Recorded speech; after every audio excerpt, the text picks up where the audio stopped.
Okay बच्चा party अपन एक नया चैप्टर स्टार्ट करेंगे जो दोनों को भी कॉमन है, थोड़े से अलग तरीके से है, वो है नेशनल इनकम। ठीक है, नेशनल इनकम आपके इकोनॉमिक्स के चैप्टर का पार्ट है and in this we basically discuss the different aspects of a nation's income. एक नेशन के इनकम के बारे में हम एक्सटेंसिवली डिस्कस करते हैं। ठीक है, सो पहली बात तो how to check the economic performance of a country. एक कंट्री का इकोनॉमिक परफॉर्मेंस हम कैसे चेक करते हैं, जो बहुत जरूरी एस्पेक्ट है कि एक कंट्री डेवलप कर रही है या उसके पास पैसे बन रहे हैं या लोग उसके पास एम्प्लॉयड हो रहे हैं, ये सारी चीजों को हम मापदंड कैसे करते हैं।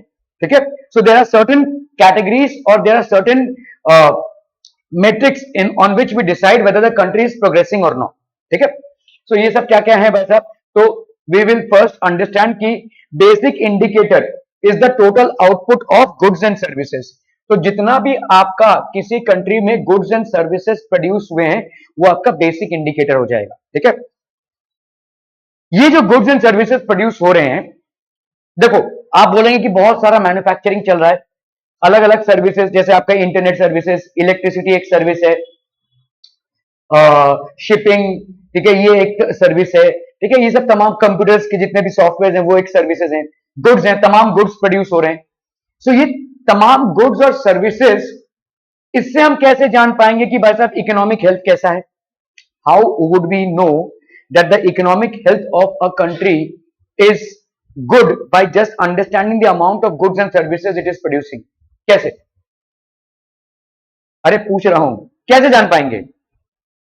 अगर आपने एक कंट्री का गुड्स एंड सर्विसेज बहुत ज्यादा प्रोड्यूस हो रहा है और एक कंट्री का goods and services come produce हो रहा है, आप बोल रहे हैं ये कंट्री जो है गुड इकोनॉमिक हेल्थ है, इस कंट्री का पुअर इकोनॉमिक हेल्थ है, क्यों? हाँ, देखो गुड्स एंड सर्विसेज, आप कोई धंधा करेंगे तो पहले ये देखेंगे ना कि धंधे का मुनाफे का स्कोप है या नहीं। ऐसी हवा में तो धंधा नहीं डाल देंगे ना भाई साहब। ठीक है, आप एक बंजर से जमीन पे गए और वहां पे आप एक बड़ा पाव का ठेला लेकर बैठ गए, कौन ही आएगा चील कोंगों के बजाय? ठीक है, तो ये सभी आएंगे आपके पास। तो आप अगर गुड्स एंड सर्विसेज प्रोड्यूस कर रहे हैं तो इसका मतलब उन गुड्स और सर्विसेज को कंज्यूम करने का स्कोप है, तभी तो आप प्रोड्यूस कर रहे हैं, है कि नहीं? ठीक है, तो इसका मतलब अगर किसी इकोनॉमी में गुड्स एंड सर्विसेज प्रोड्यूस हो रहे हैं, that economy has more potential to be a booming economy rather than a dead economy। जैसे हमारे प्रेसिडेंट ट्रम्प बोलते हैं कि इंडिया का इकोनॉमी डेड इकोनॉमी है। ठीक है, in his recent comment he has said this. क्या, तो यहां पे goods and services, the more of goods and services are produced the more is the chances that the economy is in a healthier stream. ठीक है, okay, तो ये पहला indicator हो गया। Best indicator is the total output of goods and services. ठीक है, okay, so this refers to as GDP, gross domestic product. ठीक है, आपका कितना एक जगह पे, एक रीजन पे आपका डोमेस्टिक प्रोडक्ट बन रहा है, वो है आपका gross domestic product. So this is the first indicator of the economy. देखो आप कैसे बोलेंगे कि कोई स्टूडेंट अच्छा है या नहीं? पहला इंडिकेटर क्या होगा? उसके मार्क्स कैसे? सिंपल, पढ़ाई करता है नहीं करता है, खेलता रहता है, मोबाइल देखते, वो सब बात की बातें हैं, उसके मार्क्स कैसे हैं? सारा टाइम मोबाइल देखते रहता है फिर भी उसके मार्क्स अच्छे हैं, स्टूडेंट अच्छा है भाई साहब, यही आप बोलेंगे, है ना? कौन देखने जाता है कि किस तरह से वो पास हुआ है? पास हो गया, अच्छे मार्क्स से पास हुआ है, simple, the student is good. इसी तरह से किसी कंट्री में अगर आपका जीडीपी अच्छा है तो कंट्री अच्छा है भाई साहब, प्रोग्रेस कर रहा है। ठीक है, it is a economic marker. ठीक है, it is an economic marker.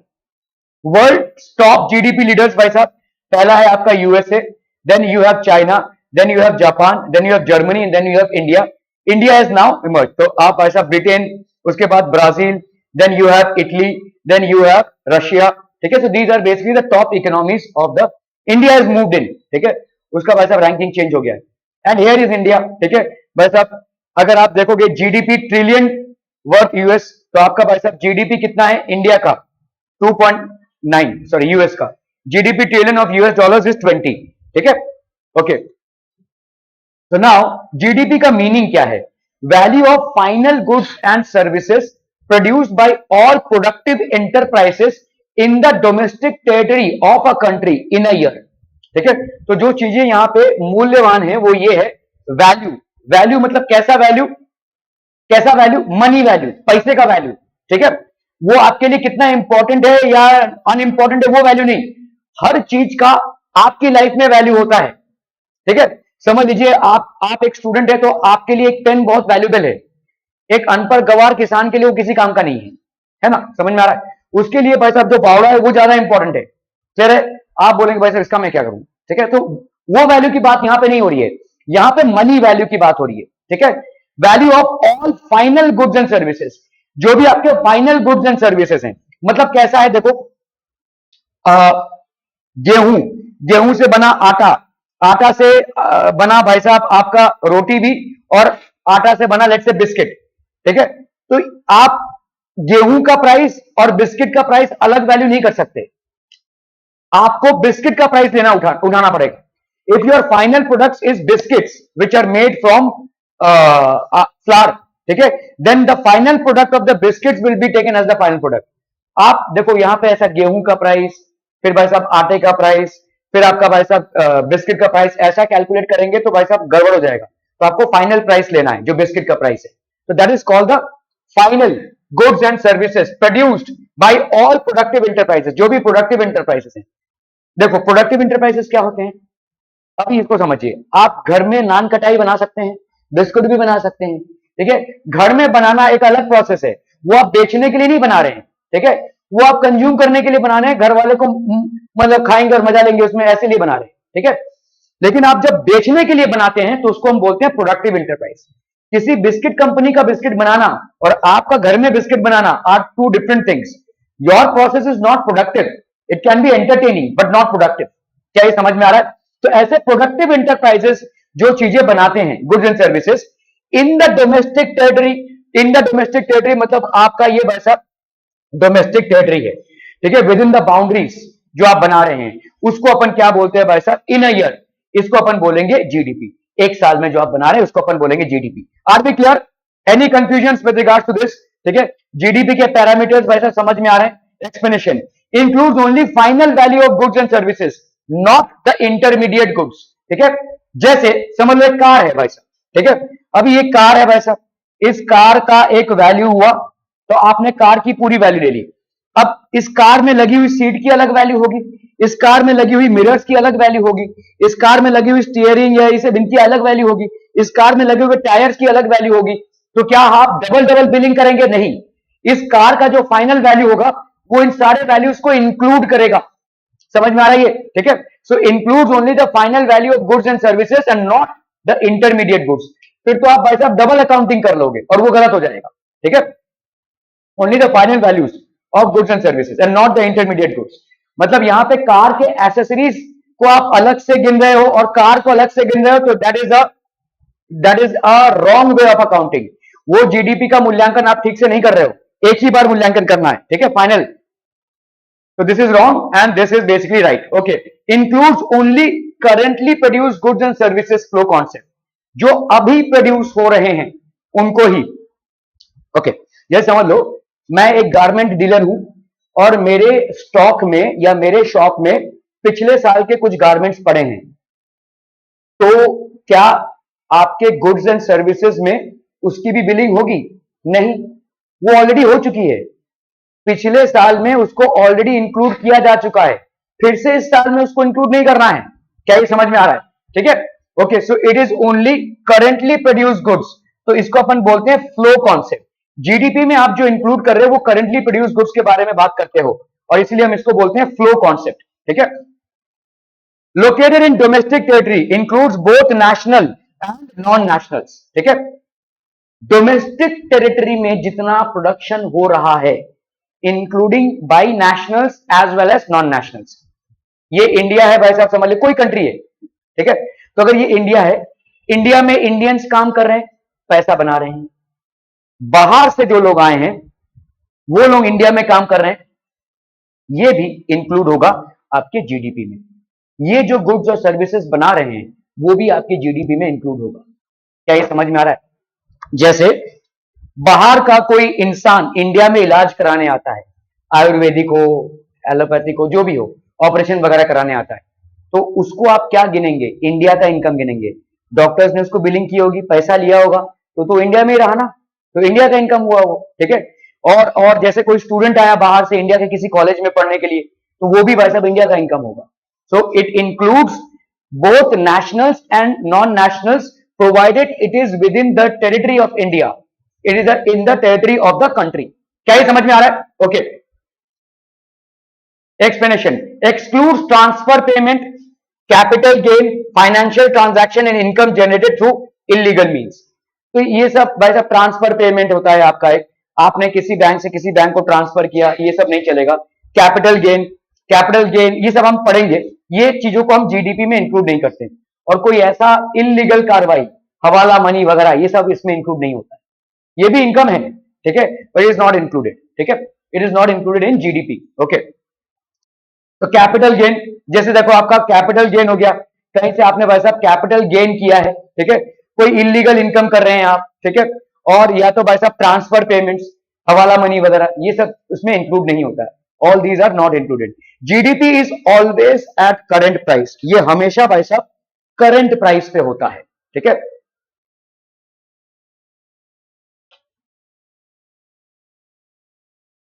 किसी चीज का प्राइस हो सकता है लास्ट ईयर कम हो, इस ईयर बढ़ गया है, तो उस पर्टिकुलर प्रोडक्ट या सर्विस का प्राइस करंट ईयर पे होगा। हो सकता है अगले साल और बढ़ जाए, फ्यूचर प्राइस पे नहीं होगा, it will always be at the current price, ठीक है। तो GDP is always at the current price. Circular flow of income, तो अभी इंडिया में, ठीक है, तो ये जो सर्कुलर फ्लो ऑफ इनकम है इसको अपन समझते हैं, ये कैसे भाई साहब, ये सर्किल में ये पैसा जो है घूम रहा है, और जितना घूमेगा उतना इनकम होगा, और उतना ही मतलब किसी कंट्री का डेवलपमेंट भी होगा। पैसा जितना ब्लॉक रहेगा उतना कंट्री अटका रहेगा, पैसा घूमना चाहिए, ठीक है। This is called the circular flow of income. The more is the circular flow of income, the more will be the economic development of a country, ठीक है। अभी इंडिया में भाई साहब क्या है, in India establishment of the national income committee NIC, ये establish हुआ 1949 में, हमारे आजादी के 2 साल बाद, mark the beginning of government efforts for regular compilation of national income estimates.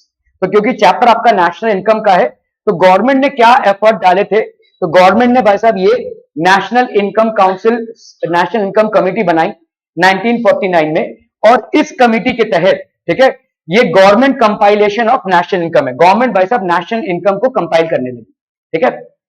At present यहां पे सेंट्रल स्टैटिस्टिकल ऑर्गेनाइजेशन है CSO, compiles and publishes data on national income and allied aggregates every year. तो ये CSO जो है तो आपके national income को कंपाइल करके पब्लिश करता है, ठीक है। Okay, modern economy is a money economy. आपका जो मॉडर्न इकोनॉमी है वो भाई साहब पैसे का इकोनॉमी है, ठीक है।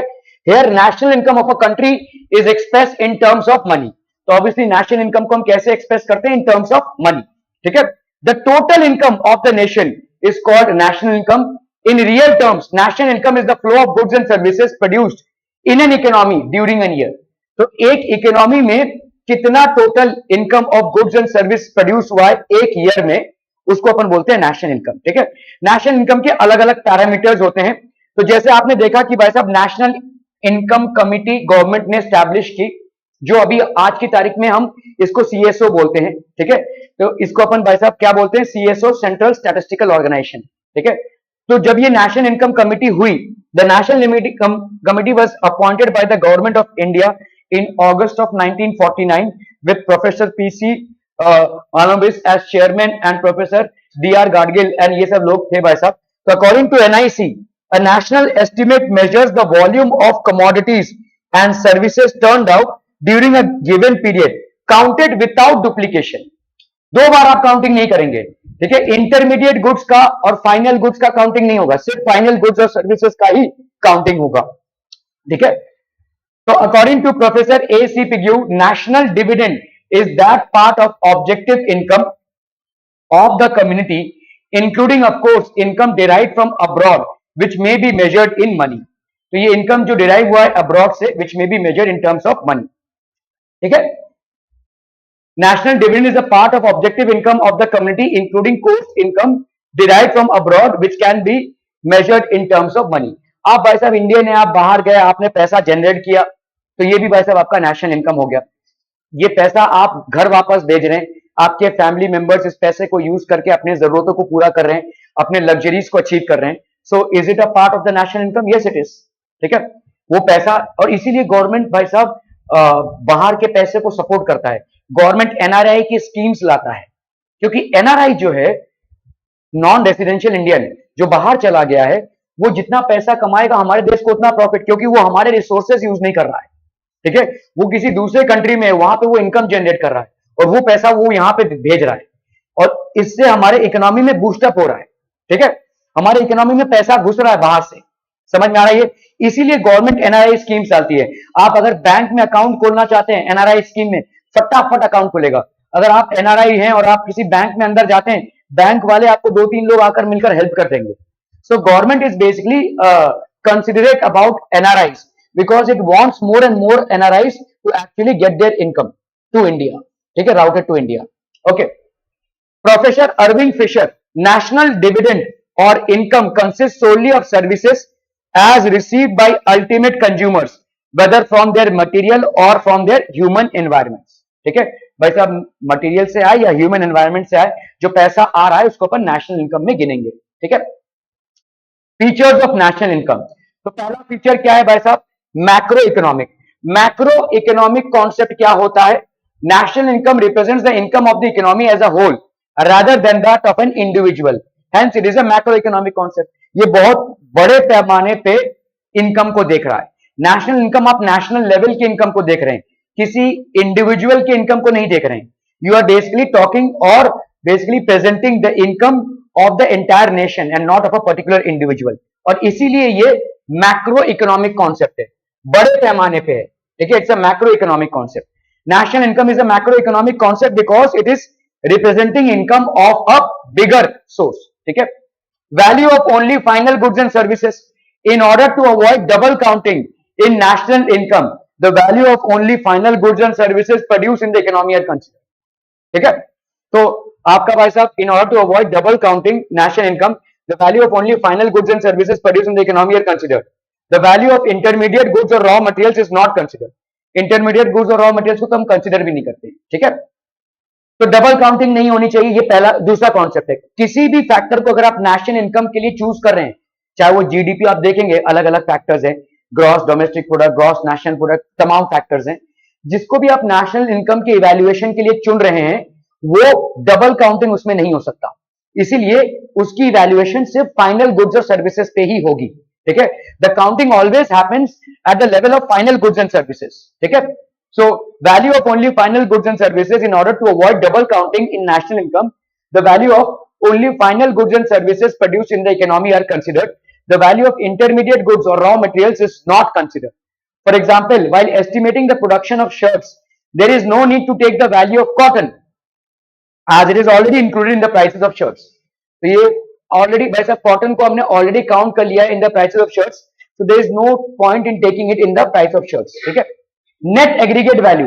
National income includes net value of goods and services produce and does not include depreciation cost. तो इसमें भाई साहब डेप्रिसिएशन कॉस्ट इंक्लूड नहीं होता है। हर चीज का एक डेप्रिसिएशन कॉस्ट होता है। किसी मशीन को आपने खरीदा तो उसका एक डेप्रिसिएशन है, किसी व्हीकल को आपने खरीदा उसका एक डेप्रिसिएशन है, किसी बड़े फैक्ट्री हाउस को आपने खरीदा उसका एक डेप्रिसिएशन है। तो national includes net value of goods and services and does not, तो नेशनल इनकम में डेप्रिसिएशन अमाउंट इंक्लूड नहीं होता है। ठीक है, net value of goods and services only are considered. Net income from abroad. National income includes net income from abroad, that is difference between export value and import value. ठीक है, तो यहां पे national income includes net income from abroad, that is difference between export value and import value. So export minus imports and the net difference from receipt from abroad and payments made. ठीक है, so abroad and payments made, receipts minus payment. ठीक है, receipts from abroad and payments made. Clear है, समझ में आ रही है? National income includes net income from abroad, that is difference between export value and import value and net difference between receipts from abroad and payments made. ठीक है, clear है? Financial year.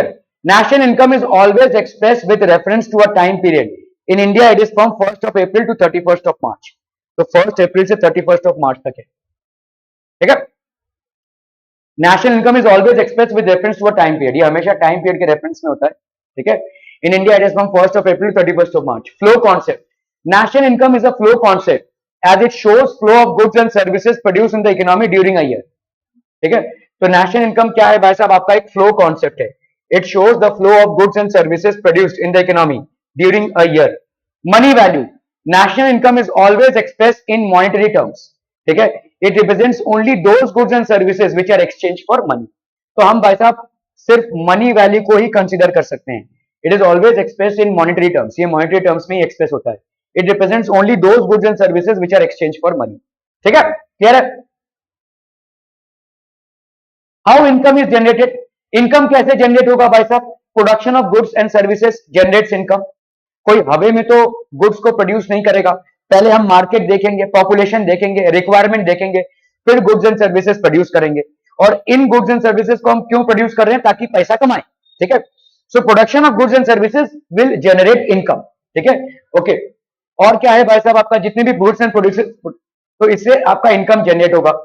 Firm require services of factor production, तो services require करता है कोई भी firm factor of production. तो factors of production होते हैं. ठीक है, और उसमें एक ह्यूमन फैक्टर भी होता है.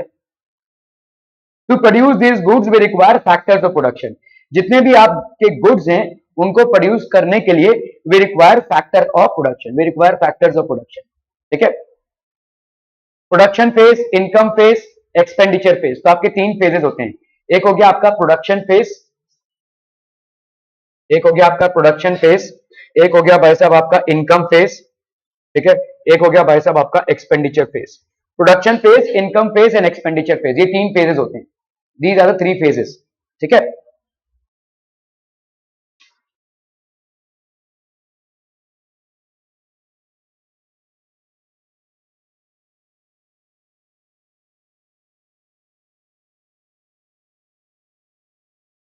तो एक फेज होता है जहां पे आप गुड्स और सर्विसेज को प्रोड्यूस कर रहे हैं, तो ये हो गया आपका प्रोडक्शन फेज. उन गुड्स एंड सर्विसेज को आप बेच रहे हैं, उससे जो कमाई हो रही है उसको हम बोलेंगे इनकम फेज.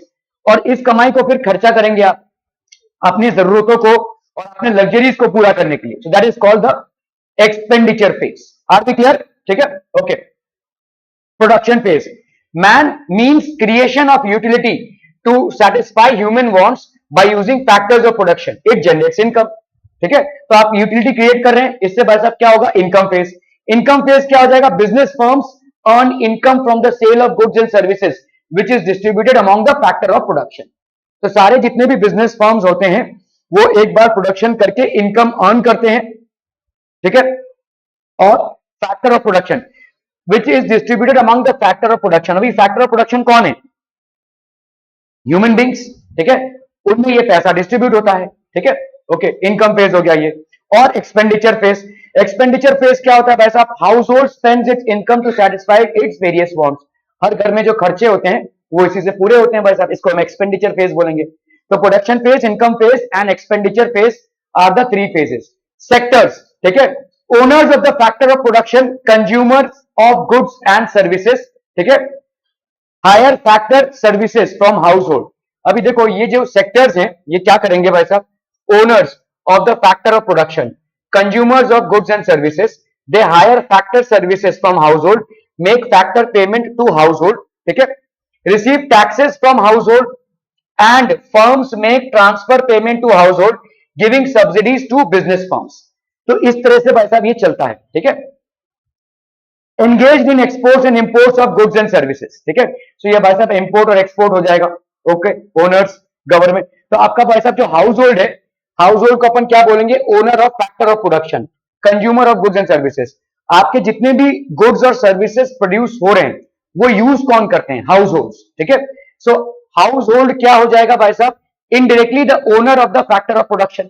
ठीक है, consumer of goods and services, they basically consume the goods and services which are produced. जितने भी factories, hire factor services from household.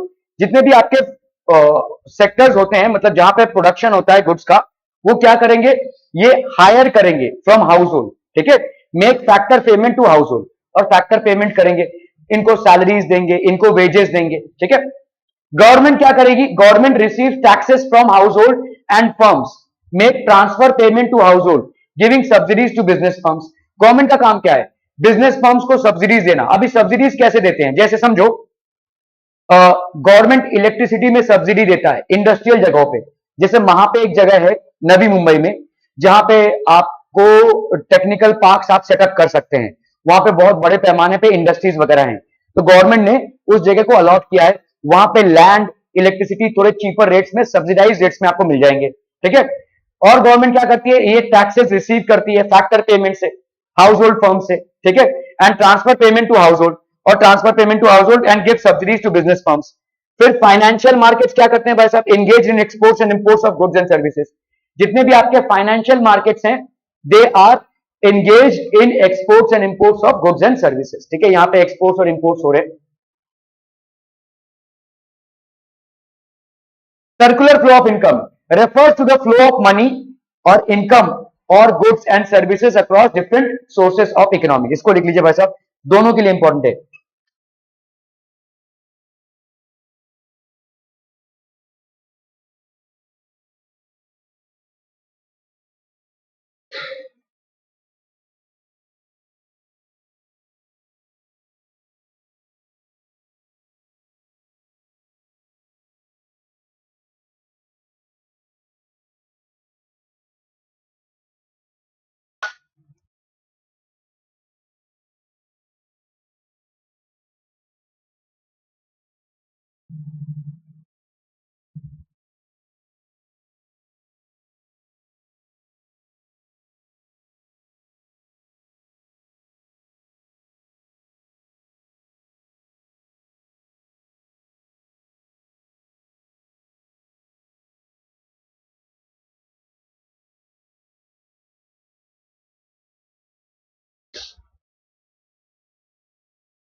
ठीक है, refer to the flow of money, income और goods and services across different sectors of the economy. तो भाई साहब government, household, financial markets और business firms, इनके बीच में सर्कुलर फ्लो ऑफ इनकम हो रहा है, इसी को अपन बोलते हैं सर्कुलर फ्लो ऑफ इनकम। ये सब चारों में आपका इनकम घूमता रहेगा, पैसा घूमता रहता है, ठीक है। सो गवर्नमेंट से भाई साहब इधर house hold, financial market and business firms, so this is the circular flow of income. तो कौन कौन से सेक्टर्स हैं जहां पे मतलब इधर से इधर और इधर से इधर पैसा घूमता रहेगा। So what are the four things in which the money revolves, government, household, financial markets and business firms, ठीक है, okay. Circular flow of income can be determined by the following. क्या क्या है भाई साहब आपका, दो टाइप का economy, that is two sector economy है, और थ्री सेक्टर इकोनॉमी और फोर सेक्टर इकोनॉमी है, ठीक है। तो टू सेक्टर इकोनॉमी में household and business firms को ही आप डील करते हैं। तो यहां पे देखो भाई साहब आपका house hold and business firms, यहां पे इन दोनों से ही आप डीलिंग कर रहे हैं सर्कुलर फ्लो ऑफ इनकम में। ध्यान दीजिए, ये हो गया आपका हाउस होल्ड और ये हो गया आपका बिजनेस फर्म। जब इनके बीच की डीलिंग को ही आप देखते हैं तो आप इसको किस टाइप का इकोनॉमी बोलेंगे, two sector economy, household and business firms, ठीक है, क्लियर है। फिर है आपका भाई साहब थ्री सेक्टर इकोनॉमी, ये किसके किसके बीच में है, household, business firms and government sector, ठीक है, household, business firms and government sector. C मतलब हो गया हाउस होल्ड, आई मतलब हो गया बिजनेस फर्म्स और जी मतलब हो गया गवर्नमेंट सेक्टर, ठीक है। तो यहां पे अगर आपका इसको भी अगर आपने इंक्लूड कर लिया तो ये हो गया three sector economy, household, business firms and government sector. अगर समझ लो आपने शेयर मार्केट्स, एनएससी, बीएससी, इसको किसी को इंक्लूड नहीं किया, तो house hold, business firms and government, ये तीनों ही है, ठीक है। इसको अपन बोलेंगे थ्री सेक्टर इकोनॉमी। क्या ये समझ में आ रहा है। फोर सेक्टर इकोनॉमी क्या हो जाएगा, house hold, business firms, government and foreign sector, ठीक है। इसमें सब कुछ आ जाएगा भाई साहब, गवर्नमेंट एंड फॉरेन सेक्टर, ठीक है। The interdependence of goods and factor markets, तो इस तरह से भाई साहब आपका क्या हो रहा है, कंज्यूमर का डिमांड हुआ, कंज्यूमर का डिमांड हुआ तो प्रोड्यूसर ने आपके गुड्स को मैन्युफैक्चर किया, ठीक है। तो कंज्यूमर, ये आपका इंटरडिपेंडेंस है, factory demand, factor demand, factory supply, factor supply, ठीक है। देखो यहां पे consumer demand, producer supply, factor demand, factor supply. तो फैक्टर सब कुछ आता है फैक्टर्स में, आपके मशीन्स, आपका लैंड, आपका लेबर, ये सब कुछ आ जाएगा। ठीक है, सो इस तरह से चरखी चलती रहेगी भाई साहब। ठीक है, तो consumer demand, producer supply, factor demand and factor supply. तो कंज्यूमर डिमांड भाई साहब ये गुड्स का है। ठीक है, यहाँ पे गुड्स का एक्सचेंज हो रहा है। फिर आपका क्या है, फैक्टर सर्विसेज, और ये आपका फैक्टर सर्विसेज। अभी देखो फैक्टर डिमांड मतलब क्या होता है, किसी भी प्रोड्यूसर को डिमांड्स को मीटअप करने के लिए उसको चाहिए भाई साहब मैन पावर। तो ये हो गया फैक्टर डिमांड। ठीक है, वो जो प्रोड्यूस कर रहा है वो है आपका फैक्टर सर्विसेज। ठीक है, okay. So factors of production, rent on land, interest on capital, ठीक है, profits to entrepreneur and wages to labour, ये सब आपके भाई साहब फैक्टर्स ऑफ प्रोडक्शन हो गए। इसको लिख लीजिए भाई।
ठीक है, तो ये फैक्टर्स ऑफ प्रोडक्शन हो गए आपके क्या क्या, rent on land, interest on capital, wages to labourer and profits to the entrepreneur, these are all factors of production.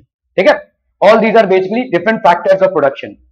तो real flow, flow of factor services from household to firms and of goods and services from firms to household, इसको अपन बोलेंगे real flow. देखो factor services मतलब जो labourers हैं वो अपना सर्विस दे रहे हैं from household to firms. भाई फर्म्स में कौन काम करने जाएगा, जो लोग हाउस होल्ड चला रहे हैं, है ना, जो बड़े बड़े फैक्ट्रीज हैं या शॉप्स है वहां पे कौन काम करेगा, जो हाउस होल्ड के लोग होंगे। ठीक है, तो फ्लो ऑफ फैक्टर सर्विसेज, ये फैक्टर सर्विसेज हैं from household to firms. और ये जो गुड्स एंड सर्विसेज प्रोड्यूस हो रहे हैं from firms to household, इस पे फर्म्स कमा रहे हैं, तो एक दूसरे को ये सपोर्ट कर रहे हैं। ठीक है, इसको अपन बोलते हैं रियल फ्लो, पैसे का फ्लो हो रहा है। सर्विसेज फ्लो हो रहे हैं कहां से, हाउस होल्ड से फर्म्स में। और गुड्स एंड सर्विसेज का जो मैन्युफैक्चर्ड गुड्स एंड सर्विसेज हैं वो फ्लो रहे कहां से, आपके फर्म से हाउस होल्ड्स में। ठीक है, so this is called the real flow. Money flow क्या होता है भाई साहब, flow of factor payments from firms to household and consumption expenditure from household to firms. देखो ये है आपका हाउस होल्ड, ये है आपका फर्म्स। हाउस होल्ड में है लेबरर्स, सब लोग लेबरर है, जो भी नौकरी करता है वो लेबरर है। ठीक है, तो यहां पे इन लोग क्या कर रहे हैं, अपने सर्विसेज को प्रोवाइड कर रहे हैं फर्म्स में जाकर। ये भाई साहब फर्म्स क्या कर रहे हैं, इनको गुड्स एंड सर्विसेज प्रोवाइड कर रहे हैं, इसी को अपन बोलेंगे रियल फ्लो। अभी इसी चीज को जब आप पैसों में तोलेंगे, भाई ये क्या कर रहे हैं, यहां पे काम कर रहे हैं किसके लिए, पैसों के लिए। और ये भाई साहब जो गुड्स एंड सर्विसेज प्रोड्यूस कर रहे हैं ये क्या कर रहे हैं, इसको खरीद रहे हैं पैसों से। ठीक है, तो जहां पे पैसे का फ्लो आ जाएगा वही चीज between household and firms is known as money flow. when we are talking purely about goods and services between household and firms, we are talking about real flow. And when we are talking about the flow of money from household to firms or from firms to household, it is money flow. ठीक है, समझ में आ रहा है ये। तो ये हो गया भाई साहब आपका हाउस होल्ड, ये हो गया आपके बिजनेस फर्म्स। ठीक है, तो हाउस होल्ड से बिजनेस फर्म्स क्या दे रहे हैं भाई साहब, factor payments, rent, interest, wages. भाई साहब ये हाउस होल्ड से लोग जा रहे हैं यहां पे काम करने के लिए, आपका ध्यान किधर है, वो क्या नोट कर रही है, उस पे दिखा दीजिए, आपका नोटबुक दिखा दीजिए, बहुत इंटरेस्टेड है वो। ओके ठीक है, देख लिया, अब इधर हो गया ध्यान। ये हाउस होल्ड के लोग हैं, ये यहाँ पे काम कर रहे हैं भाई साहब बिजनेस फर्म्स में, तो ये क्या दे रहे हैं भाई साहब इनको factor payments rent. Factor payment मतलब हो गया जो लेबरर है उनको पैसा दे रहे हैं ये, ठीक है, जो भी लोग इनके यहाँ पे काम कर रहे हैं उनको ये पैसा दे रहे हैं। फैक्टर पेमेंट का रेंट मतलब क्या होता है, जैसे ये इसका एक रेंट है, मशीन्स का एक रेंट है, वैसे ह्यूमन लेबर का भी तो एक रेंट है, तो ये हो गया factor payment rent. Interest, wages, तो ये बिजनेस फर्म्स दे रहे हैं, ठीक है, इंटरेस्ट दे रहे हैं, वेजेस दे रहे हैं, सैलरीज दे रहे हैं। ओके, अभी भाई साहब ये लोग जो कंज्यूम करेंगे, क्या कंज्यूम करेंगे, गुड्स एंड सर्विसेज कंज्यूम करेंगे, और गुड्स एंड सर्विसेज कौन बनाएंगे, बिजनेस फर्म्स, ठीक है, तो ये भाई साहब इधर से ये ले रहे हैं, तो मतलब ये आदान प्रदान चलता रहेगा, ये इनको ही यूज करके गुड्स एंड सर्विसेज बना रहे हैं और यही गुड्स एंड सर्विसेज ये खरीद रहे हैं। क्या ये समझ में आ रहा है, ठीक है। Okay, so this is the relationship between business firms and household. Okay, so ये मनी फ्लो हो गया। अगर मैं इसकी बात करूं तो ये हो गया मनी फ्लो, क्योंकि पैसे से पेमेंट हो रहा है और ये लोग भी भाई साहब जो पैसा खर्च कर रहे हैं वो पैसे का मामला है, तो इसको अपन बोलेंगे मनी फ्लो, ठीक है। जब हम सिर्फ सर्विसेज की बात करें, factor services, capital, labour etcetera, ठीक है, जैसे जो लोग काम कर रहे हैं वो अपना सर्विसेज को प्रोवाइड कर रहे हैं, कैपिटल प्रोवाइड कर रहे हैं, तो ये क्या हो जाएगा भाई साहब आपका सर्विसेज है, ठीक है। और ये लोग भी क्या कर रहे हैं भाई साहब, what are they doing, goods and services, भाई साहब इनको प्रोवाइड कर रहे हैं। Whatever services they are putting into the business firms, they are producing the goods and services, and these goods and services are reaching the household. तो इसको अपन क्या बोलेंगे, रियल फ्लो, ठीक है, this is known as real flow. क्या ये समझ में आ रहा है। So between the household and the business firms when there is a flow of only goods and services, ठीक है, it is known as real flow, and when this same goods and services are evaluated in terms of money, we call it as money flow. Are B clear to this, क्या ये समझ में आ रहा है बच्चा बाड़ी।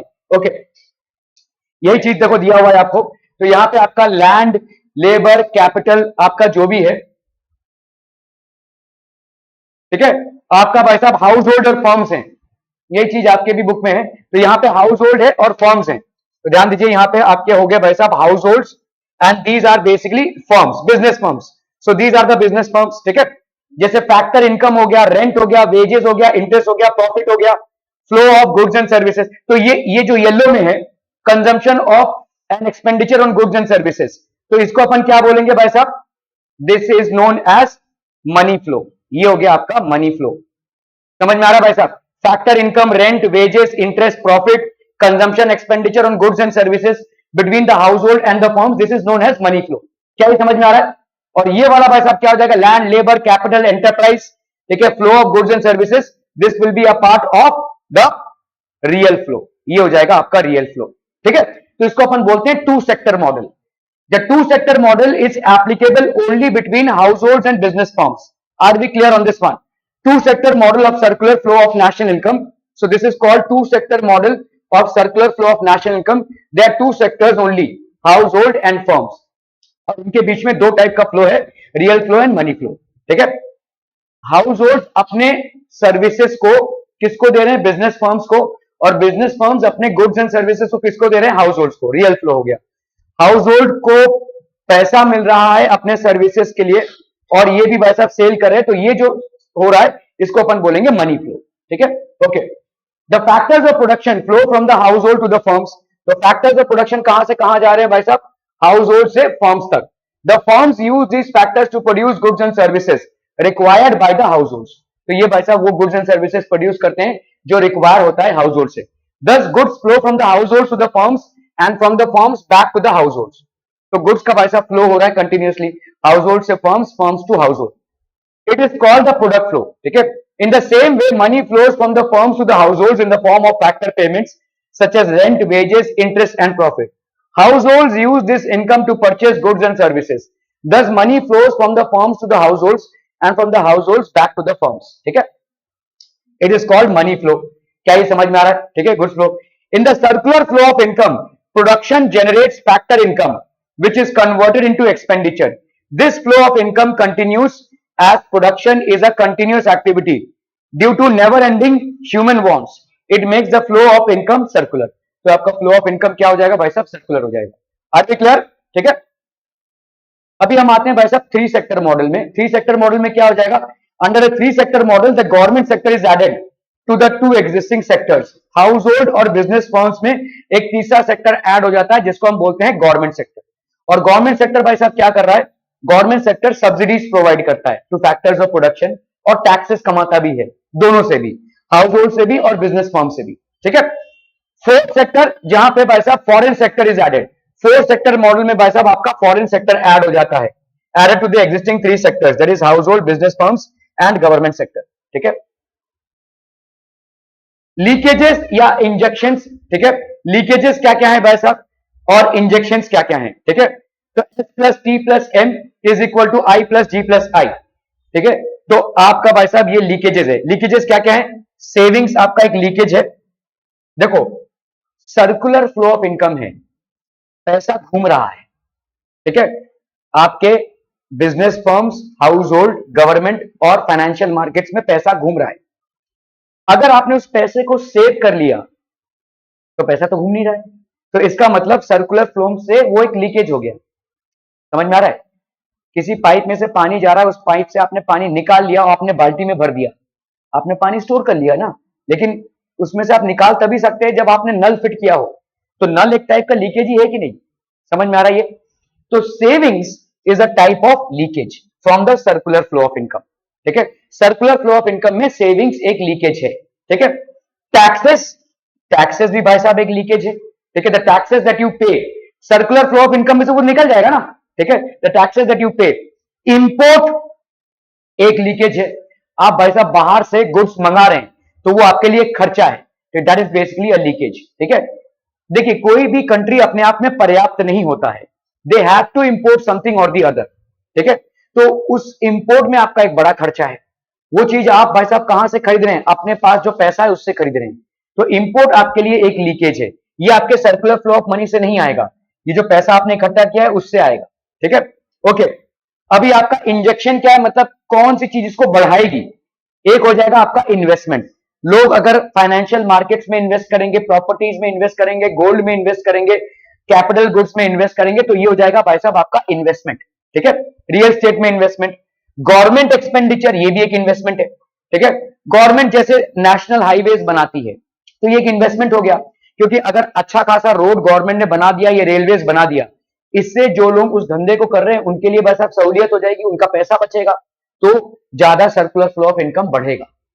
देखो, एक कोई प्रोड्यूसर है, ठीक है, एक कोई प्रोड्यूसर है जो गुड्स प्रोड्यूस कर रहा है, उसका गुड्स भाई साहब दुनिया, मतलब भारत के देश, दुनिया जगह, अलग अलग जगहों पे जा रहा है भारत के। ठीक है। इंडिया में अलग अलग जगहों पे जा रहा है। अगर गवर्नमेंट अच्छे रोड्स बनाती है तो वो ज्यादा जल्दी अपने सामान को पहुंचा पाएगा। जितनी जल्दी पहुंचा पाएगा उतनी जल्दी उसको पेमेंट होगा, उतना ज्यादा प्रोडक्शन वो करेगा। रोड्स अगर खराब होंगी तो भाई साहब उतना देर लगेगा, उतना देर उसको पेमेंट में भी आने में लगेगा और उतना देर उसका प्रोडक्शन में भी हो जाएगा। ठीक है। सो गवर्नमेंट अगर अच्छे रेलवेज और इंफ्रास्ट्रक्चर और रोड सेटअप करती है तो इससे बिजनेस में फीजिबिलिटी बढ़ती है, इनकम बढ़ता है। तो इसका मतलब ये एक इंजेक्शन की तरह हो जाएगा, ये सर्कुलर फ्लो ऑफ इनकम को प्रमोट करेगा। ठीक है। एक्सपोर्ट्स, आपके एक्सपोर्ट्स हमेशा आपके लिए इनकम है। ठीक है। तो जो भी आप यहां पे इंडिया में प्रोड्यूस कर रहे हैं वो अगर बाहर के देशों में बेच पा रहे हैं आपको ज्यादा इनकम मिलेगा। तो exports are a kind of injection that you pump into the circular flow of income. So आपका investment, government expenditure and export are an income, savings, taxes and import are a leakage. ठीक है, for this circular flow of income. Okay. So आपके leakages में क्या क्या है? Leakages means withdrawals और a part of income from circular flow of income. तो आपने जो विड्रॉ किया है सर्कुलर फ्लो ऑफ इनकम से, उसको अपन बोलेंगे लीकेज। ठीक है, जो वहां से विड्रॉ किया है। It reduces the size of circular flow of income, इससे आपका सर्कुलर फ्लो ऑफ इनकम कम हो जाता है। ठीक है, क्लियर है? Okay. So this is known as leakages, this is known as leakages. Okay. तो सर्कुलर फ्लो ऑफ इनकम में से टैक्सेस, ठीक है, देन इंपोर्ट, देन आपका savings, savings, taxes and import are your leakages. ठीक है, STM, savings, taxes and import. Import को हम एम से रिप्रेजेंट करते हैं। ठीक है। Okay. Injections, injections are addition of money to the circular flow of income. यहां पे भाई साहब आप मनी को ऐड कर रहे हैं to the circular flow of income, it increases the size of circular flow of income. तो इसमें क्या हो जाएगा भाई साहब आपके? So what are the injections? Export, export आपका डायरेक्ट इनकम है। जो चीज आप इंडियन को 2 रुपए में बेच रहे हैं वही आप किसी फॉरेनर को 10 रुपए में बेच रहे हैं, तो ये आपके लिए सर्कुलर फ्लो ऑफ इनकम में एक इनकम होगा, ठीक है। इट विल इंक्रीज इंजेक्शंस, ठीक है। इन्वेस्टमेंट, जितने लोग, जैसे अगर आपका कोई फॉरेन क्लाइंट इंडिया में इन्वेस्ट करता है तो वो पैसा हमारे लिए इन्वेस्टमेंट हो गया, ठीक है। So these are basically investments. Investment, gold में इन्वेस्टमेंट, प्रॉपर्टी में इन्वेस्टमेंट, ये सारे जो है आपके भाई साहब सर्कुलर फ्लो ऑफ इनकम को बढ़ाते हैं, ठीक है। देन गवर्नमेंट एक्सपेंडिचर, गवर्नमेंट अगर इंफ्रास्ट्रक्चर को रेनोवेट कर रही है या गवर्नमेंट अगर इंफ्रास्ट्रक्चर को बढ़ा रही है, so that is also a kind of income, ठीक है। So investment, then government expenditure, तो ये आई हो गया भाई साहब आपका इन्वेस्टमेंट। और इसीलिए देखो हमने वहां पे एम मतलब इंपोर्ट को लिखा हुआ है, क्योंकि हम वहां पे आई नहीं लिख सकते। तो I government expenditure and export, तो IGE is basically your injections, ठीक है। The more you inject into the economy, the more stronger the economy would be, ठीक है। If you want to grow the size of economy, increase the injections, ठीक है। तो क्या क्या आपको बढ़ाना पड़ेगा भाई साहब, IGE।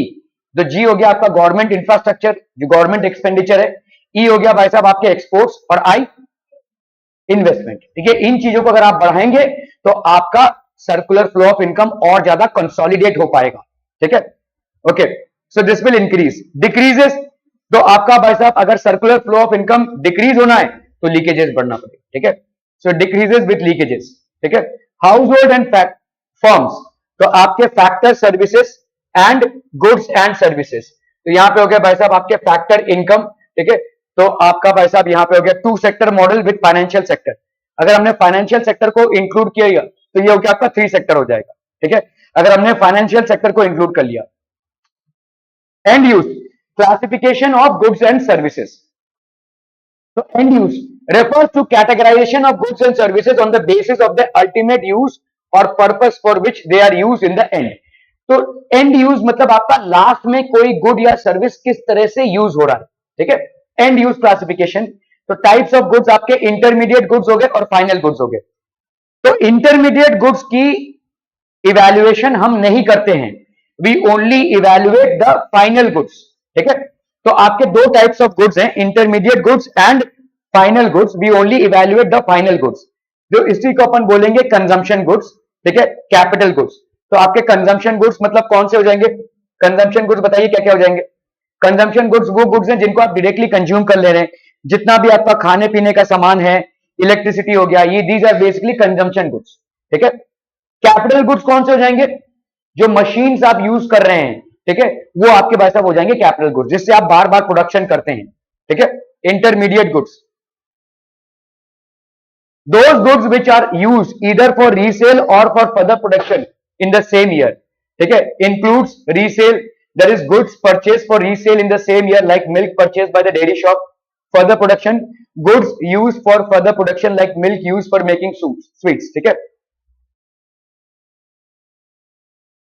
if they remain unsold then they are treated as final goods, अगर ये अनसोल्ड रहते हैं तो इनको हम फाइनल गुड्स बोलेंगे, ठीक है।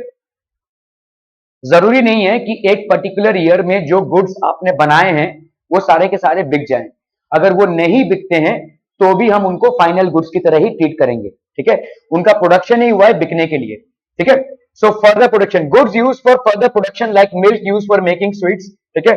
और resale goods purchase for resale in the same year, ठीक है। तो ये हो जाएंगे भाई साहब आपके फाइनल गुड्स। भाई साहब क्या है, refers to those goods which are used either for consumption और फॉर इन्वेस्टमेंट, जिन गुड्स को हम यूज करते हैं इधर फॉर कंजम्पशन और फॉर इन्वेस्टमेंट, इसको अपन बोलेंगे फाइनल गुड्स।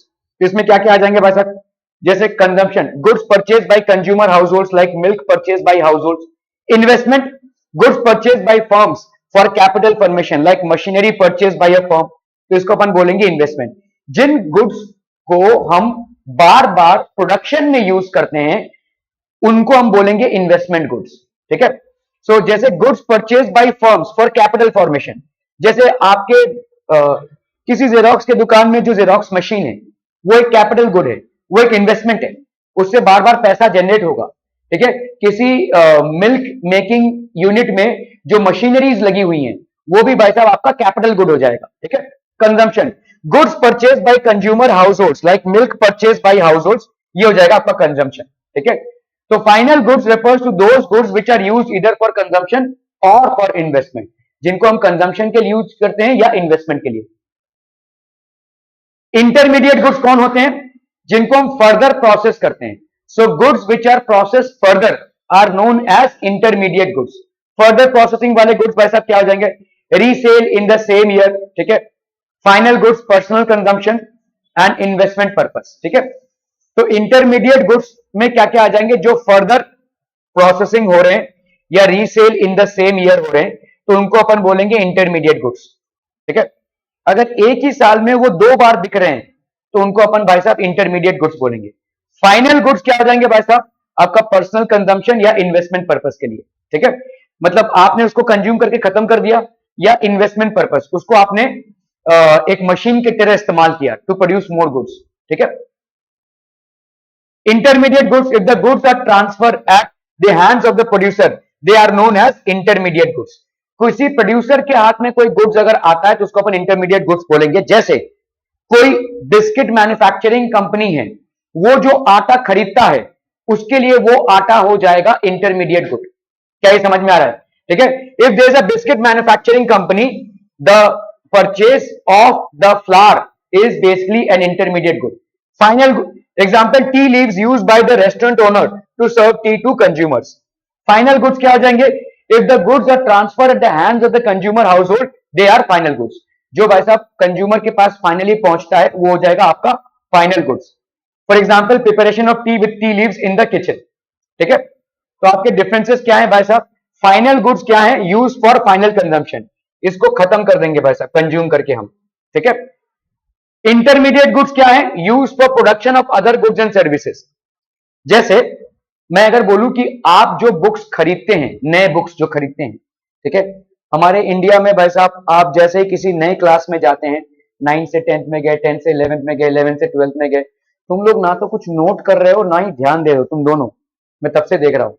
ओके, तो जब आप दूसरे क्लासेस में जाते हैं तो यू विल परचेज बुक्स, ठीक है। तो इसीलिए आपके लिए ये फाइनल गुड हो जाएगा, क्योंकि इसके बाद आप क्या करोगे? या तो उसको बेच दोगे, या तो अपने भाई बहनों को दे दोगे, या तो रख दोगे। ये आपका फाइनल गुड हो गया, ठीक है।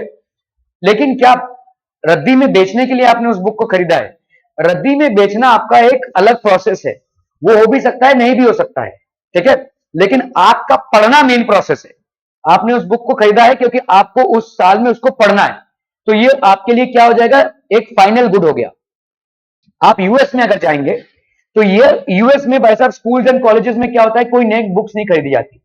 ये समझ लीजिए बैच है, इनको एक बुक दे दिया गया, अभी इस बैच में उन्होंने पढ़ाई की, उस साल के बाद उन्होंने बुक्स को डिपॉजिट कर दिया, फिर दूसरा बैच आया, फिर उनको वो बुक दे दिया गया, ठीक है, फिर उन्होंने पढ़ाई की और जमा कर दिया, फिर तीसरा बैच आया, तो इस तरह से चल रहा है।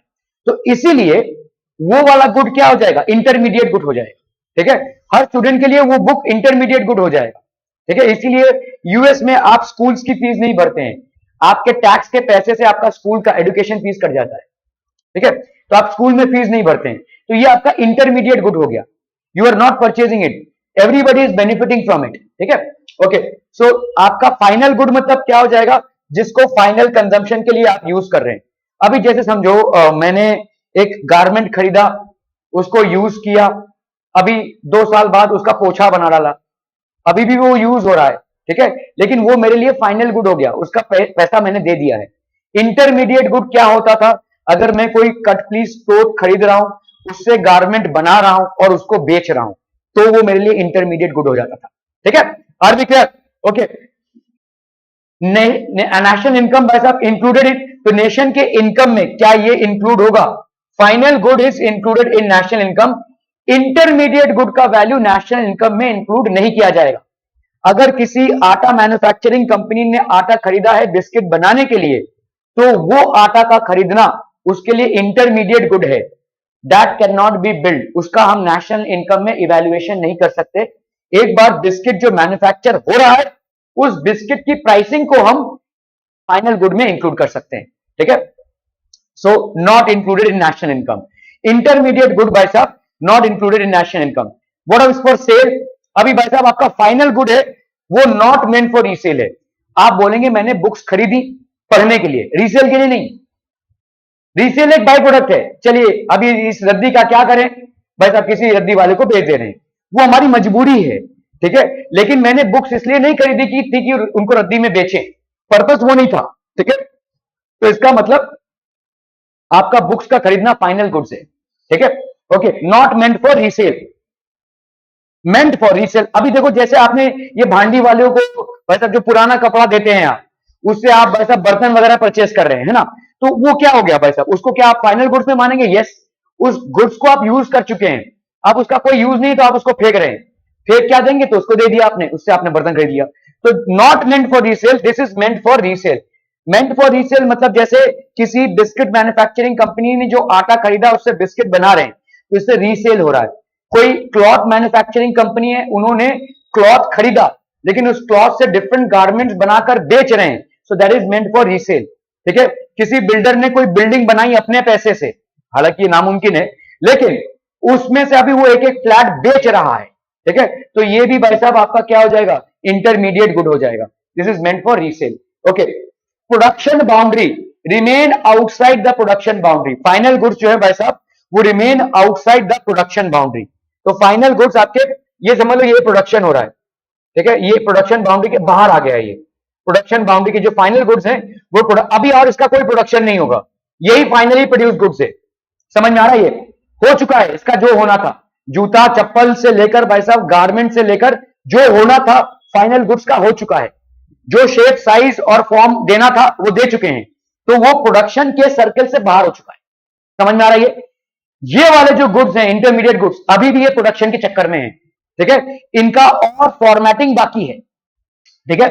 आटे को भाई साहब सिर्फ आटे के हिसाब से अगर आपने बेच दिया तो वो फाइनल गुड में आ जाएगा, लेकिन वही आटा अगर कोई खरीद कर बिस्किट बनाकर बेच रहा है तो वो इंटरमीडिएट गुड में आएगा, वो अभी भी प्रोडक्शन के सर्कल में है, ठीक है। It is still with in the production circle, remain with in the boundary of production, ठीक है। आपके प्रोडक्शन बाउंड्री में ये रहेगा। तो फाइनल गुड्स आपके कंजम्पशन गुड्स हो गए और कैपिटल गुड्स हो गए। कंजम्पशन गुड्स मतलब जिनको खाकर आप खत्म कर देंगे, जिनको भोग करके आप खत्म कर देंगे, चाहे वो गारमेंट्स हो, जूता चप्पल जो भी है, ठीक है। कैपिटल गुड्स भाई साहब क्या है, जिनको आप रिपीटेडली प्रोडक्शन में यूज करते हैं, which you are using repeatedly for further production, उनको अपन कैपिटल गुड्स बोलेंगे। ये फाइनल गुड्स हैं, ठीक है, ओके। सो कंज्यूमर गुड्स हैं भाई साहब, those goods which directly satisfy the consumer wants are known as consumer goods. Consumers over a long period of time like TVs, cars etcetera consumed over a long period of time होते हैं। These goods can either be consumed immediately, या तो वो ताबड़तोड़ खत्म हो जाएगा consumption, या तो लॉन्ग पीरियड में चलेगा। जैसे टीवी खरीदा आपने, फ्रिज खरीदा, ये बहुत लॉन्ग पीरियड तक चलता है, वॉशिंग मशीन वगैरह, ठीक है। और अगर आप खाने पीने की चीज खरीदते हैं तो वो ताबड़तोड़ खत्म कर देते हैं, खत्म करना ही चाहिए, कौन बासी खाएगा, ठीक है, okay. So types of consumer goods, आपके टाइप्स ऑफ कंज्यूमर गुड्स क्या हो जाएंगे, non durable goods, goods used in single act of consumption, ठीक है। ये आपके नॉन ड्यूरेबल गुड्स हैं, इनकी स्टोरिंग आप नहीं कर सकते ज्यादा देर तक। कोक, आइसक्रीम वगैरह जो फूड आइटम्स हैं, फिश, मीट वगैरह, जिनको आप ज्यादा देर तक स्टोर नहीं कर सकते हैं, जिनको ताबड़तोड़ जल्दी से जल्दी कंज्यूम करना है, उनको अपन बोलेंगे नॉन ड्यूरेबल गुड्स, ठीक है, okay. So these are types of consumer goods. Then you have what, then you have semi durable goods use for some longer period of time. तो these are use for some longer period of time. Example toothpaste हो गया आपका, ठीक है। जैसे अगर आपने एक टूथपेस्ट खरीदा तो पूरे को आज ही ब्रश करके खत्म कर देंगे क्या? नहीं ना, ऑब्वियसली नहीं। वो चलेगा, आपके कंजम्पशन के ऊपर है, आपके फैमिली में कितने मेंबर्स हैं जो उस टूथपेस्ट को यूज करते हैं, तो लगभग 4 की फैमिली में एक कोलगेट का टूथपेस्ट 1-1.5 महीना चल जाएगा, ठीक है। तो अगर वैसा है तो थोड़ा लॉन्गर पीरियड ऑफ टाइम है इसको यूज करने का, ठीक है। ये हो गया semi durable goods. Durable goods can be use for several years, furniture, car, TV, fridge, ये बहुत टाइम तक चलेगा, एसी, गीजर, ठीक है, ये बहुत टाइम तक चलने वाली चीजें हैं, ठीक है। ऐसे हम क्यों पढ़ने, जानने और समझने की कोशिश कर रहे हैं, ये तो हमको मालूम ही है, क्यों हम ऐसे समझने की कोशिश कर रहे हैं, बताइए।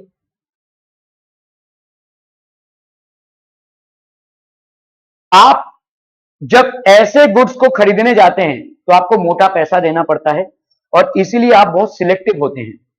आप जब ऐसे गुड्स को खरीदने जाते हैं तो आप उतने ज्यादा सिलेक्टिव नहीं होते। मुझे बताइए, आपको एक वड़ा पाव खाना है, अभी आप सोचेंगे नीलकंठ में जाकर खाएंगे सुपीरियर वाला, कि अरे कहीं भी गरम बड़ा पाव तल रहा होगा, आप बैठकर खा लेंगे, उसको खत्म करेंगे, भूख से आपका लेना देना है यहाँ पे, ठीक है। नहीं, मैं उधर जाकर एकदम प्रीमियम मैकडोनल्ड्स में जाकर आलू टिक्की खाऊंगा, ऐसा आप ज्यादा सोच विचार नहीं करेंगे। आपका भूख से संबंध है, कुछ गरम गरम खाने को मिल जाए, मामला खत्म, ठीक है। तो इसलिए आप ज्यादा उसमें इन्वेस्टमेंट नहीं करेंगे, लेकिन यहाँ पे आप इन्वेस्टमेंट करेंगे। आप शोरूम में जाएंगे और किसी भी आप किसी ऐसे वड़ा पाव की दुकान में गए, 10 रुपए वाला वड़ा पाव, 15 रुपए वाला वड़ा पाव, 25 रुपए वाला वड़ा पाव ऐसा आपको दिखा रहा हो, नहीं भाई साहब नहीं होगा, मूर्खता होगी ये, ठीक है। वो ऐसा क्यों दिखाएगा भाई साहब, ताबड़तोड़ खाना है, खत्म करना है उसको यार, वो 2 मिनट का काम है उसको। लेकिन तुम किसी फ्रिज के दुकान में जाते हो या एसी की दुकान में जाते हो या मोबाइल के शॉप में जाते हो, तो तुमको बहुत सारे ऑप्शंस मिलते हैं। क्यों? क्योंकि ये आपका लॉन्ग टर्म इन्वेस्टमेंट है, ये आपका बहुत दिनों तक चलने वाला है। इसीलिए कस्टमर भी सोच विचार करेगा अपना पैसा खर्चा करने के पहले, क्योंकि इस गुट के साथ संबंध आपका लंबा चलने वाला है, ठीक है। Okay, so that is the reason the okay services intangible things which directly satisfies human wants, example banking, example electricity, example law, मतलब अगर आप कोई केस लड़ रहे होंगे, example accounting, ठीक है, example आपका मेडिकल सर्विसेज, जो डॉक्टर्स, आप डॉक्टर्स के पास जाते हैं तो वो जो सर्विसेज आपको मिलता है, ये सब भाई साहब इंटेंजिबल थिंग्स है जो आपको मिलते हैं। इलेक्ट्रिसिटी के बिना आप चल नहीं सकते, डॉक्टर के बिना आप चल नहीं सकते, कभी कभी लॉ इन्फोर्समेंट एजेंसीज की आपको रिक्वायरमेंट होती है कोई, और अकाउंटिंग की जरूरत पड़ती है। तो ये सारी तमाम चीजें हैं जो सर्विसेज के तौर पे आपको उपलब्ध कराई जाती हैं, ठीक है। Okay, so capital goods, fixed assets of producers which are repeatedly used in production of other goods and services. तो प्रोड्यूसर्स जो अपने फिक्स्ड एसेट को बार बार सर्विसेज को प्रोड्यूस करने में और गुड्स को प्रोड्यूस करने के लिए यूज करते हैं, उनको अपन बोलते हैं कैपिटल गुड्स। तो आपके जो भी इंडस्ट्रीज या फैक्ट्रीज में जो मशीनरीज हैं, या किसी स्मॉल शॉप में, कोई जेरोक्स का शॉप है और उसमें भाई साहब एक क्या कहते हैं, जेरोक्स का मशीन लगा हुआ है, तो वो कैपिटल गुड हो गया। जैसे मेरे यहाँ पे ये बोर्ड मेरे लिए कैपिटल गुड हो गया, ठीक है। सो दीज आर मेरे लिए, ये लाइट, पंखा, एसी जो भी है, ये सारे मेरे लिए कैपिटल गुड्स हो गए, ठीक है। These are all capital goods, require repair और replacement over time as their value depreciates over a period of time. तो इनका भाई साहब वैल्यू जो है तो धीरे धीरे डिप्रिशिएट होता रहता है, so they would require a replacement, ठीक है। After a certain point of time their value, सिर्फ प्रॉपर्टी और बिल्डिंग के वैल्यू को छोड़ के बाकी सारी बिल्डिंग की, बाकी सारी चीजों की वैल्यू डिप्रिशिएट होती है जनरली, गोल्ड को छोड़ के। These are the only 3 things majorly जिनके वैल्यूज अप्रिशिएट होते हैं, लैंड की, ठीक है, किसी बिल्डिंग की और किसी प्रॉपर्टी की या किसी गोल्ड की, इसकी वैल्यूज अप्रिशिएट होती है, बाकी सारी वैल्यूज डिप्रिशिएट होंगी, ठीक है। और एक टाइम आएगा जब आप इनको छोड़ना पड़े। Are not natural and are man made, so these are basically man made, ठीक है। इनको हम कैपिटल गुड्स बोलते हैं। एंड यूज, कंजम्पशन गुड्स क्या है भाई साहब, mostly goods which are used only once. तो capital goods use for several times, बहुत बार आप इसको यूज करते हैं, रिपीटेडली यूज करते हैं, ठीक है। Productivity, do not promote productivity, ये सिर्फ कंजम्पशन से रिलेटेड है, ठीक है, खाओ पियो खत्म करो, ठीक है, ये है आपका consumption good. Promote production capacity, ये भाई साहब प्रोडक्शन को बढ़ाते हैं, जो कैपिटल गुड्स होते हैं वो प्रोडक्शन को प्रमोट करते हैं, ठीक है। Satisfaction of human wants, satisfied human wants directly, तो इसमें भाई साहब ह्यूमन वांट्स डायरेक्टली सेटिस्फाई होते हैं, ठीक है। Okay, satisfies human wants indirectly, तो यहाँ पे ह्यूमन वांट्स क्या हो रहा है भाई साहब, इनडायरेक्टली सेटिस्फाई हो रहा है। Satisfies human wants directly, satisfies human wants indirectly. Difference, तो कंजम्पशन गुड्स, कैपिटल गुड्स, ठीक है। आपका भाई साहब यहाँ पे फाइनल गुड्स में क्या क्या आ जाएगा, एक आ गया आपका कंजम्पशन गुड्स और दूसरा आ गया भाई साहब आपका capital goods. If use by consumer household, if use by consumer household ये हो गया car. If purchase by taxi driver as a taxi, ठीक है। Intermediate goods, if purchase by car dealer for resale, ठीक है। अगर भाई साहब आपका कंज्यूमर कंजम्पशन गुड है, if use by consumer household, उसको अपन कंजम्पशन गुड बोलेंगे। अगर if purchase by taxi driver, अगर किसी कार को किसी इंसान ने खरीदा है, 4 व्हीलर खरीदा है अपने घर के यूज के लिए, तो वो कंजम्पशन गुड हो गया। अगर उसी कार को किसी टैक्सी ड्राइवर ने खरीदा है या किसी ओला उबेर वाले ने खरीदा है, तो वो भाई साहब क्या हो जाएगा, कैपिटल गुड होगा, क्योंकि उसके लिए वो इनकम जनरेट करेगा, ठीक है।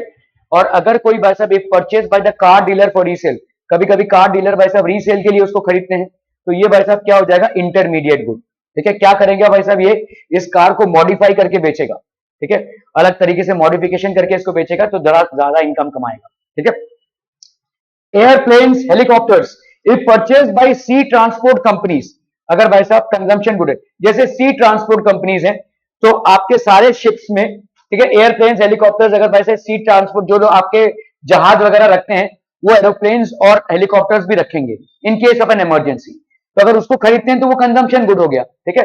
वो हो गया भाई साहब आपका कंजम्पशन गुड।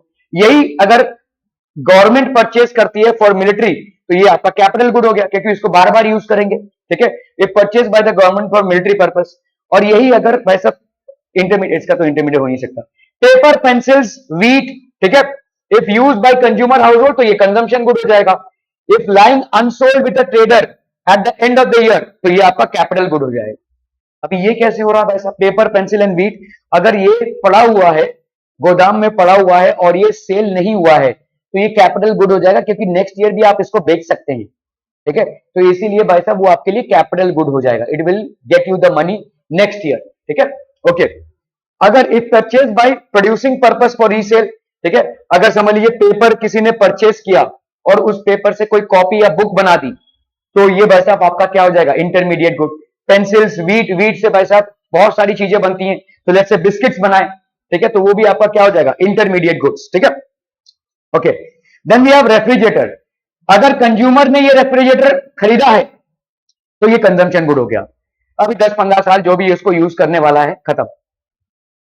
अगर कैपिटल गुड्स है तो कैसे? इसका एग्जांपल भाई समझ लो, मछली बेचने वाले ने फ्रिज खरीद लिया या मीट बेचने वाले ने फ्रिज खरीद लिया, तो वो उसको बार बार यूज कर रहा है किसके लिए? पैसा कमाने के लिए ना। जो मीट है या फिश है वो उसको स्टोर कर रहा है उसमें। या किसी किराने वाले ने फ्रिज खरीदा, उसमें वो कोल्ड ड्रिंक्स को स्टोर कर रहा है, बटर, घी और पता नहीं क्या क्या जितने भी मिल्क की चीजों का उसको स्टोर कर रहा है, तो ये उसके लिए क्या हो जाएगा? कैपिटल गुड हो जाएगा। तो same fridge if purchase by the shopkeeper for selling cold drinks, for selling perishable things like butter, milk, etc. तो अगर इस चीज के लिए वो रेफ्रिजरेटर को यूज कर रहा है तो वो क्या हो जाएगा? कैपिटल गुड हो जाएगा, ठीक है।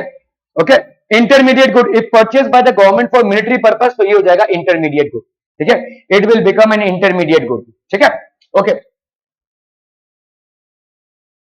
तो problem whether the following items are intermediate goods और फाइनल गुड्स, बोलिए भाई साहब।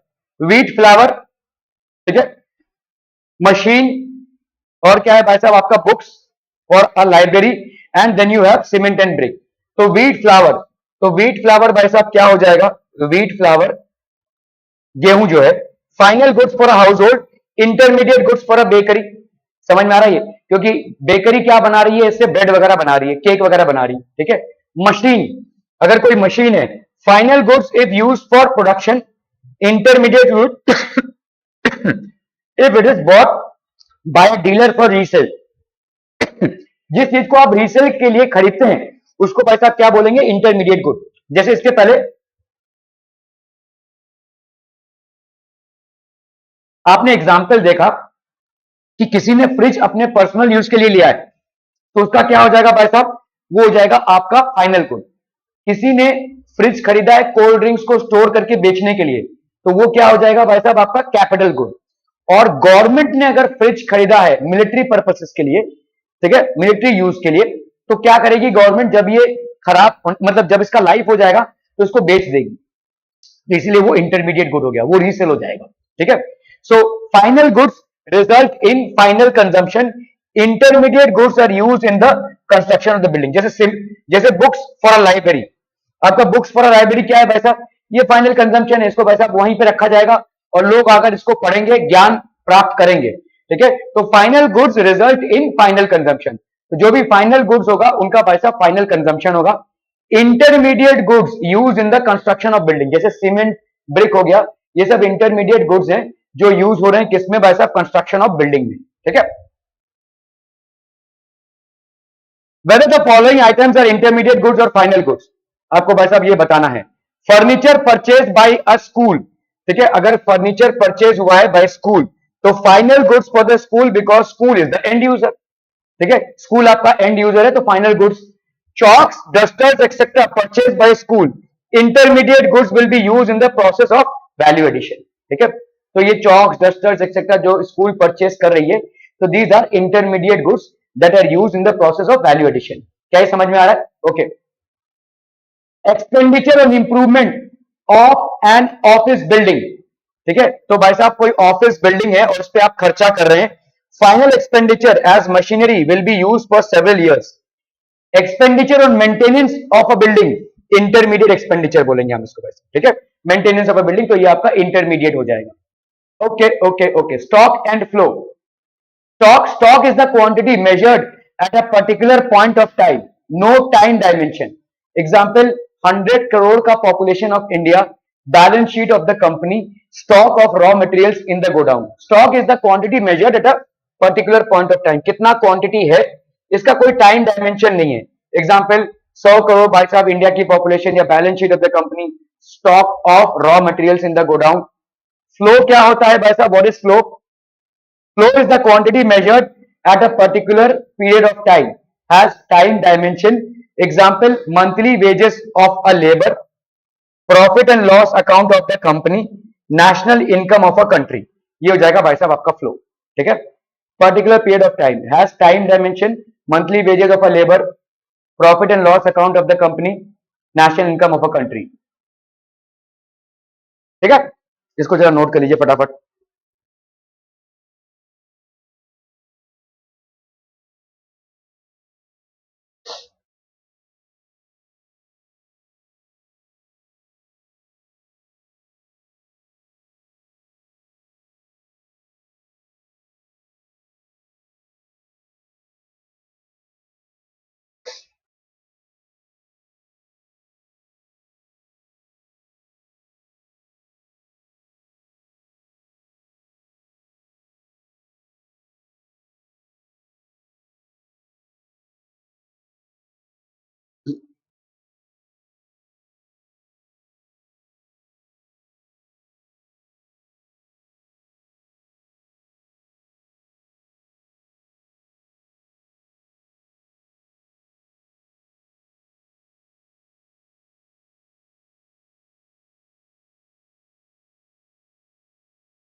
ठीक है. तो stock and flow.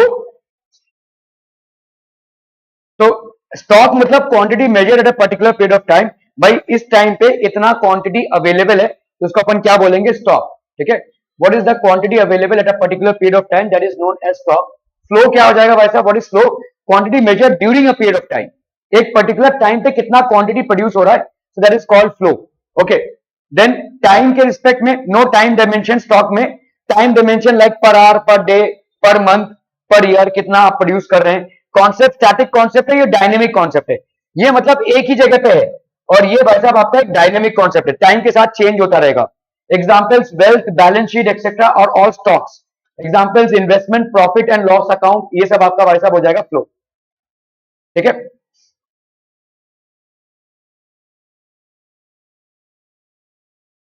Deposits flow, bank balance, stock withdrawal, flow.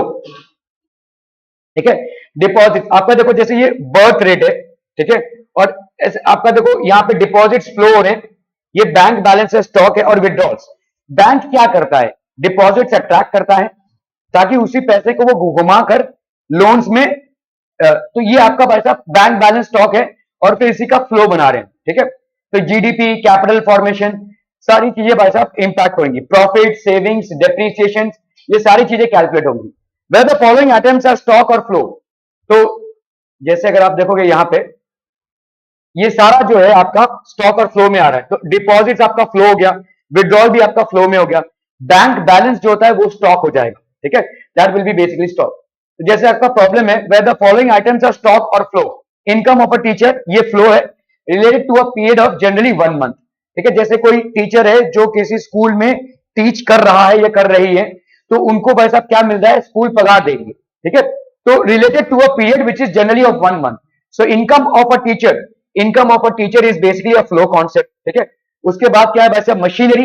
ये क्या हो जाएगा, machinery is a stock, relates to a point of time. ठीक है, प्रोडक्शन ऑफ शुगर, ये क्या हो जाएगा भाई साहब, flow, relates to the period of time. Then is investment, तो इन्वेस्टमेंट आपका क्या हो जाएगा, relates to a period of time. And total money supply, there is also stock that is relates to point of time. Stock और flow, तो आपका भाई साहब savings of a household, एक हाउस होल्ड का सेविंग्स क्या हो जाएगा भाई साहब, flow that is relates to a period of time. Income of household relates to a period of time, और profit relates to a period of time. तो ये सबके साथ भाई साहब आपके फ्लो हो जाएंगे। ठीक है, एक्सपोर्ट्स कैपिटल फॉर्मेशन, तो यहां पे आपका देखो exports relates to a period of time, ये आपका फ्लो हो जाएगा। Capital formation again relates to a period of time, so this will be basically flow. Expenditure on food by households, it is also relating to a period of time, so it is flow. Depreciation of machinery relates to a period of time, जैसे आपका पहले साल में, दूसरे साल में, तीसरे साल में मशीनरी के depreciation rates अलग अलग होंगे, तो it is concerned with a period of time and hence it is known as flow. Number of people employed relates to a point of time, अगर किसी point of time में किसी matrix को आप इवेल्युएट कर रहे होंगे तो वो आएगा भाई साहब स्टॉक के कॉन्सेप्ट में, और अगर पीरियड ऑफ टाइम में आप उसको इवेल्युएट करेंगे तो वो आएगा आपके फ्लो कॉन्सेप्ट में। ठीक है,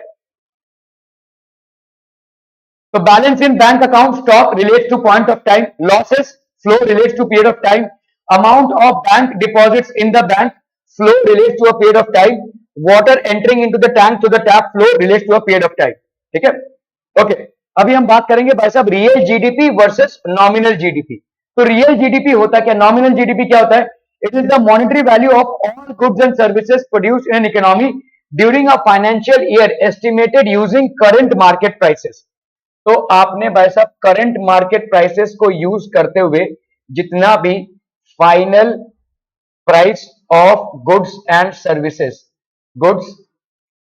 सर्विसेज ये जो आपने कैलकुलेट किया है, इसको अपन बोलेंगे क्या, nominal GDP. This is known as nominal GDP. Real GDP, it is the monetary value of all goods and services produced in an economy during a financial year estimated using base year prices। तो आपने भाई साहब कोई एक year को base year मान लिया है, जैसे अभी 2025 चल रहा है, अभी बेस ईयर जो है वो आप ऐसी ताबड़तोड़ नहीं मान सकते, बेस ईयर आपको बड़े कैलकुलेशन के साथ मानना पड़ेगा। जैसे 2019, 20 और 21 आपके कोविड इंपैक्टेड थे, तो इनको आप बेस ईयर नहीं चूज कर सकते, आपको बेस ईयर चूज करना पड़ेगा 22 या 23 या 24 जो नॉर्मल ईयर्स थे। ठीक है, तो उसको आपको बेस ईयर सिलेक्ट करना पड़ेगा। उस बेस ईयर के कंपैरिजन में, ठीक है, it is the monetary value of all goods and services, जो भी गुड्स एंड सर्विसेज अभी प्रोड्यूस हुए हैं उनका monetary value estimated using base year prices. अगर आप current year market prices use करें तो वो नॉमिनल जीडीपी होगा, अगर बेस ईयर प्राइसेस को यूज कर रहे हैं to find out the value of goods and services that are produced in a year, that will be basically known as real GDP. ठीक है, that will be known as real GDP. तो आपके भाई साहब examples क्या क्या है भाई साहब, goods, wheat, cloth, sugar, units of the current year, जैसे आप देखोगे यहाँ पे 500 यूनिट्स कंज्यूम कर रहे हैं, क्लॉथ 300, ठीक है, और ये 200 हो गया। Price of current year let's say 20 है पर यूनिट, ये 30 है पर यूनिट, और ये भाई साहब आपका 5 है पर यूनिट। तो नॉमिनल जीडीपी आपका क्या हो जाएगा, 500 into 20 10,000, 300 into 10 3,000, 200 into 5 that is 1,000। तो इन सबको ऐड करोगे तो 14,000 आ गया भाई साहब, that will be the nominal GDP. अभी लेट्स से किसी ईयर को आपने बेस ईयर सिलेक्ट किया है, उस बेस ईयर में व्हीट का प्राइस था 10, क्लॉथ का प्राइस था 5 और शुगर का प्राइस था 2। तो आप भाई साहब अभी 500 को 10 से मल्टीप्लाई करेंगे 5,000, 300 को 5 से मल्टीप्लाई करेंगे 1,500, 200 को 2 से मल्टीप्लाई करेंगे 400, तो ये कितना हो गया 6,900। ये आपका क्या हो जाएगा भाई साहब, रियल जीडीपी। क्या ये समझ में आ रहा है? ठीक है, because here you are calculating the GDP on base year prices. तो ये जीडीपी कैलकुलेशन आपका कैसा है, बेस ईयर प्राइसेस पे। ये आपका, तो ये मॉनेटरी वैल्यू है, monetary value of goods and services at the current year pricing is known as nominal GDP. Monetary value of goods and prices at the base year prices is known as real GDP. Are we clear? ठीक है? Okay, that would be it from my end for today. Thank you so much for your valuable time.